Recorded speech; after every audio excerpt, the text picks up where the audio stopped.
It's the premise of, well, women like a bad boy. Is that scientifically true? And if it is, why so? Yeah, so I think that is true, but, well, so it depends on the kind of environment you live in. So there's some idea that you're malleable in the beginning years of your life as to how much you like these kind of what are called dark triad characteristics. So dark triad is narcissism, Machiavellianism, and psychopathy. And those are, how great you think you are. That's an accurate description of most comedians. Yeah, exactly. Yeah. Narcissists are actually considered more attractive than other people who aren't narcissists. Really? But probably because their narcissism is somewhat informed by their actual mate value, what we call mate value. So I think more attractive people are more likely. I mean, attractiveness and narcissism do correlate, like objectively. If you think somebody's more attractive, they're more likely to be narcissists. And then whenever I fill out a narcissistic personality inventory, they're like, would things be better if you ruled the world? I'm like, well, yes, objectively. That's true. But so these kinds of personality characteristics. So one idea it kind of floating around is that if you are in a volatile environment, so if you're in an environment where, let's say, you don't have a father around, then you're getting cues from the environment that either your dad's dead or that this is not the kind of environment where men invest in their kids, for example. Or also if you're in an environment where you see people deceiving each other or cheating each other. So what's the best thing to do in an environment like that is to have babies that are also going to be able to be good liars and good at deceiving and manipulating other people. You don't want to find the most agreeable, nice guy in the world to have kids with if you're in an environment that is volatile in this way. And you see this this kind of dichotomy about what women like in romance novels. So in romance novels, which are the best-selling books on the planet, what happens is the woman falls in love with a man who's this bad boy rogue. What are the top, they're pirates or thieves or whatever, right? And then he becomes so devoted to her that he can express this deep devotion to her, and he's nice to her and agreeable to her, where he isn't to anybody else. And that is sort of this feminine fantasy, is to be with somebody who has the capacity to manipulate and fuck over and deceive other people, but doesn't to her, is so in love with her that he treats her really well and her family and her kids really, really well. And that's what really optimally, I think, women want, because that's the kind of phenotype, that's the kind of man who could succeed in any environment, and he would make the kind of kids that could succeed in any environment. So like he would be nice to her, but he would also be able to protect her from external danger and provide or whatever. Is that the evolutionary? Yeah, that kind of thing. But if you're really in a really volatile environment, you want somebody who can, fuck over other people. So that's like what you optimally want. And even women who say like, oh, I want a man who's generous. Yeah, you want a man who's generous, but you don't want to come home and find a tramp sleeping on your sofa because he decided to bring one home. You want a man who's generous to you. Yeah. You want a man who's generous to your family. You want a man who always tells you potentially that you're right. But there's like a whole manosphere red pill thing about how much women need pushback and how women actually test to make sure that men that they're with actually still have these kind of bad characteristics, that they can still fend for themselves in that kind of way. Oh, really? Tell us about that. That sounds dear. interesting. I haven't heard about this stuff. So I'm sort of writing a book, and I probably won't go into very much, but I've started reading some of this red pill stuff because I just... So for anyone who doesn't know, including me, what is red pill? You don't know what red pill is?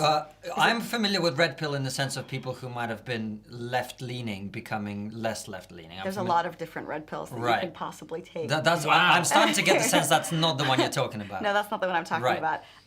Red pill is it's men, so I can think the common wisdom is that women have it worse than men, women are oppressed compared to men, and the red pill, like for example in this red pill documentary, says that actually women do have some advantages, and these are underplayed relative to men's advantages. And not only that, but that women also do manipulative things to men in order to get their way, that women have kind of secret power. Wait, is this the Cassie J documentary? Yeah. I have seen it, and I've just asked you a question about something I've seen if I've not even But there's extra red pill stuff. Okay. There's also red pill stuff about what's called shit testing. So I've heard about when this. women and I guess your blissfully ignorant of the way. This is less a podcast. You're learning about women, mate. That's good. I'm happily married for a long time now, so He doesn't even realise he's getting played. That's how I've deep it goes. repressed all of this information just not to know what's happening and just to be happy with my life. So please tell me what's wrong with my life. So women whatever do something called shit testing, and they do a variety of things to see kind of what the boundaries are, like how much they can get away with, how generous a man is going to be with them, how compliant he is to her demands, especially if they're unreasonable. So if you make an unreasonable demand of a man, is he just going to say, yes, I'll do that? Or will you experience some kind of pushback? So kind of testing a man to see if he has the kind of status, whatever, balls, whatever you want to call it, in order to push back against you and not give in to your every whim. And I think, and I find that women's kind of self-help books are very often like, you go girl and you're amazing as you are and there's nothing you need to do to change in any way, shape, or form, and somebody will love you just as you are. Whereas I find men's self-help books are very much saying you should work out, you should be playing chess, you should be trying to sharpen your mind, and you also need to play this game that women are playing. Whereas I really haven't read and I've been trying to read some women's self-help books that say, no, you are a woman and you are playing a game, but you're deceiving yourself about these games that you are playing. And I find that I'm very self-aware about the kinds of ways that I am testing things out and seeing where men are at with me. And so coming back to the broader picture of men and women then, I'm sure you've seen the Kathy Newman-Jordan Peterson interview. Actually, you haven't? Okay. I started watching it, and then it was very frustrating. So it was incredibly frustrating. It was very he's definitely said some things that I know that the way to get famous in the kind of intellectual landscape is to say things without nuance. If you say things with nuance, it's never going to be a soundbite because nobody cares. So I know that I've seen Jordan Peterson definitely say things in a less nuanced way, but I mean, otherwise he wouldn't be famous if he was totally nuanced, right? Probably. I'm not a huge fan of Jordan Peterson, but in that interview, actually, part of the conversation was very much the James Damore thing. He was trying to explain that the gender pay gap is not simply down to discrimination, that there are factors like the big 5 personality trait differences between men and women. So what can you tell us about the impact of the differences between men and women on things like the real world stuff, like the gender pay gap, for example? This talk wasn't recorded. I probably should record it at some point. But I gave a talk for the Adam Smith Institute back in December, and I talked a little bit about where this kind of wage gap comes from. And I hope I get all the details of the study right. But they were looking at people who scored very high on quantitative measures, like the SAT, men and women who scored very, very high. And they were looking at this kind of elite intellectual group. And they asked the men and the women in this group, how many hours a week would you work optimally if you were, if you had your druthers, which I don't know what druthers are, but they're a thing that you can have. And so if you had your druthers, how many hours a week would you work? And I think far fewer women, it's like 30 or 40% fewer women, said that they would work more than 40 hours a week. And so if you ask women, I think this is the major difference here. If you ask women, how much would you like to work in a week, and how much time would you like to spend with your family, and how much time would you like to spend with your kids, women say on average, I would like to spend more time with my family and my kids and less time working than men say that they would like to. And so that's kind of it's not very well appreciated, but I do think it comes down a lot to personal preferences. And men are also more willing to kind of work on call. There was this study that was done which showed that Uber drivers, like men, were making 9% more as Uber drivers than women were, because they were willing to work more when the surge came. They were willing to make more short trips. They were essentially showing that they were more willing to take risks and do jobs that were less appealing. Another really interesting thing about men and women in terms of the pay domain is that lesbians make more than straight women do. There's something called the lesbian wage premium. Lesbian privilege. That's what it is. Yeah. And lesbians make 9% more than straight women do. And if you were kind of going with the kind of typical story, and you said, okay, well, lesbians obviously don't present as gender typical. They often come across as more butch, obviously. I think everybody knows that. Yeah. Not on the internet. Not on the You internet. hear that's the sound of a meltdown happening. So you know, this is idea like, oh, you know, women are assertive and they act, and I think that this is true to some extent, that women who act assertive, they're called bitches. You know, in whatever American black slang, you say a man who acts dominant, he's bossed up, whereas a woman who acts dominant is called a bitch, right? I do think that happens, but you would think that a woman who didn't act in a gender-typical manner, like some lesbians do, would make less money because they would be oppressed for not fitting in with the larger gender roles. But no, they make more money. And I think it's because lesbians have some of these characteristics, like status-seeking, risk-taking kind of behavior, that more feminine straight women are less likely to have. Do you think it's also as well because men are more aware of status, and it's more about men by their nature, we compete with one another for everything, for partners, for whatever it may be, that we're more obsessed with status, therefore we're more obsessed with working more, generating more money, so that we can present ourselves as being more successful. Yeah, absolutely. So I mean, men throughout whatever evolutionary history have gotten sex partners and gotten laid by increasing their status. So it's all about getting laid. Yeah.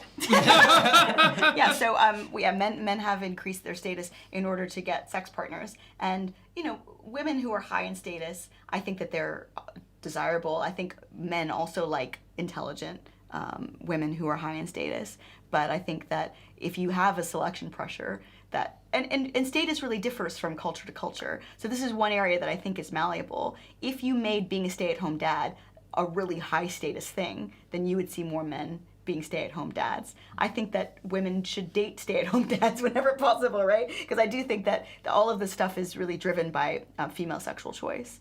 And so that is a malleable thing. In some cultures, there's not really any cultures where being a stay-at-home dad is considered the most high status thing that you can do. And men chase status, whatever it is, money, power, land, whatever it is in that particular culture. So I think that is a malleable characteristic. But the fact that men are seeking status and chasing status, I think is pretty hard to change. So you're saying that the bulk of the gender pay gap is down to behavior? Choices. Yeah. Right. Because I'm sure an element of it is down to discrimination, and we've had women on who've told us a personal story about being discriminated because they're women, and we have no reason not to believe them. So I'm sure that's part of it. But the majority of it, you think, is down to choices? I think the majority of it is down to choices. And yeah, I think, I do think that women do have stories about discrimination, but I also think that that is kind of how it's framed. And so it's nobody wants to hear a story from a woman who said, no, I've never been discriminated against and I've never had any problems. You know, you also see this in other domains. Like one of my colleagues did a study where he asked people who are minorities in America, you know, do you think that you're regularly discriminated against? And East Asians said, like 80% of them said rarely or never, and something like 68% of Black Americans said rarely or never do they feel discriminated against. And it's kind of squeaky wheel thing where the stories that people hear are definitely those stories in which discrimination played a very important role. And the same way that somebody might really overestimate the murder rate because you hear much more about murders than other kinds of crime, you also hear a lot more about discrimination than what is representative, I think, in the general population. Well, since you touched on that, I mean, we've done something controversial, men and women. Let's lighten up a bit and talk about racism. That sounds great. But I remember, I can't remember whether it was Brett Weinstein or another evolution, or maybe it was Jordan Peterson in conversation with Brett Weinstein. They were talking about disgust being an element of racism in human beings, and the idea was that if a group of people encountered another group of people, they were quite likely to get diseases from them. Yeah. And you talk about this a lot, disease being and disgust being very closely interlinked. Is that why is there racism? Why are people racist? Why are people xenophobic? Why did we evolve in this way? Wow, really, the softballs just keep coming. Wow. So there is a disease story that people have told. There's he's an evolutionary biologist, and he talks a lot about how if you were in a group and then there were these out-group people, that they would have carried novel diseases for which you would not have necessarily had any defense against. I don't think that that really makes sense. And it was a really popular explanation for a long time. So xenophobia is related to what's something called pathogen burden. So the more diseases a given country has, the more kind of bad attitudes they have against out-group people. And these things were related to one another, they thought. And they also political conservatism is associated with how much disease there is in a given population. I don't really know if one thing causes the other. I just think that if you have more exposure to various different people, then you don't necessarily consider them your out-group. But there certainly has been selection pressure over evolutionary history, such that people who look different than you didn't necessarily follow your social norms, and you would not expect them to behave ethically towards you. So if you encountered somebody from an out-group, which was a group that was different from you, they probably didn't look that different from you, for example. So if you think about the Hutus and the Tutsis, that civil war that happened in Rwanda, those people, to white people, they don't look that different. And sometimes there's just very, very subtle physiological differences between them that cause people to get discriminated against. So in the current society, in which we have people from all corners of the globe and all kinds of mixtures of all different kinds of ethnic groups together, that is really a very novel kind of situation